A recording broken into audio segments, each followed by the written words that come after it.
Now the Christmas spirit is back in Rehoboth, and the city is announcing the return of their annual Christmas in Rehobeth Parade and Craft Festival.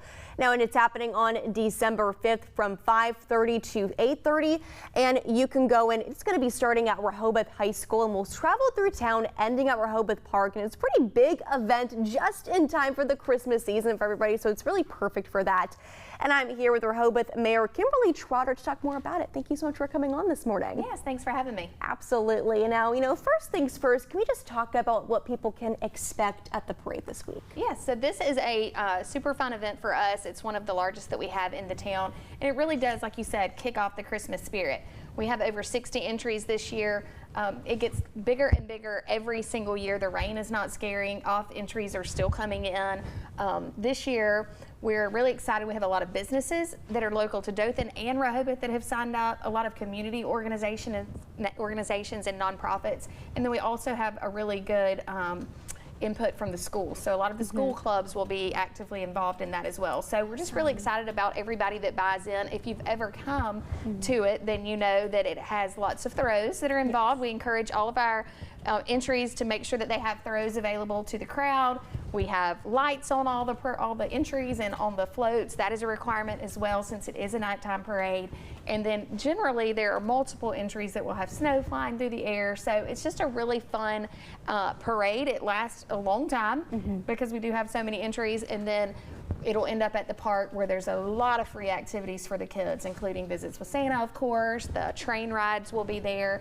We have a petting zoo this year, which is new. Yes, State Line Fireworks is bringing their petting zoo, so that's a fun little addition as well. Just a lot of free things for your children, which is very important to us, for you to have an inexpensive holiday memory. Absolutely. And for those who are going to be going to the parade, are there going to be any maybe food vendors or anything like that that people can enjoy? Yes, so the parade ends up at Rehobeth Park, which is where we have Muglies as well. So they'll be open with coffee and sweet treats. And then we have multiple food vendors that are going to be out there as well. Some of the ones that are there every single year, they make sure they sign up for the next year. 5 or 6 food trucks, lots of sweet treats, and then our craft vendors will have things for sale as well. So really a little bit of something for everyone. If you don't have children, still come out. There's going to be lots of things that you can do and enjoy and kind of shop the crowd as well. Now, speaking of the crafts for the kids, and there's going to be craft vendors there, what type of craft activities may these vendors be helping out with the kids? So our craft vendors, they're going to be selling a lot of their own goods. So it's going to be homemade goods, handmade goods, whether it's cakes, whether it's wood art, whether it's gifts that you can buy. This is a great chance for you to kind of mark some of those things off your Christmas list for the person that's hard to buy for, that does kind of like the shop local, invest local theme.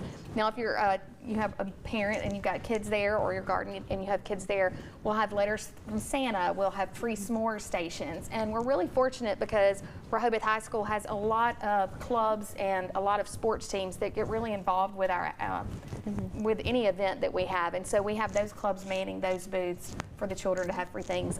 Bobbert, which is a balloon artist, is there, and he's free as well for the children to enjoy. And one last question here, for those who are going to be going to the parade, what time should they get there to get ready to get a good view? I would say, first of all, I'd say keep an eye out for any announcements we have. It's supposed to rain Friday. We're still waiting on the timing for that, so it's very common for us to have to push this back a day or two. Other than that, the parade kicks off at 5:30, and it's going to start at Rehobeth High School, and it's going to run all the way to the park. And so that entire lineup will be filled with people. As soon as school lets out at 3 o'clock, people will have their chairs out, saving their spot.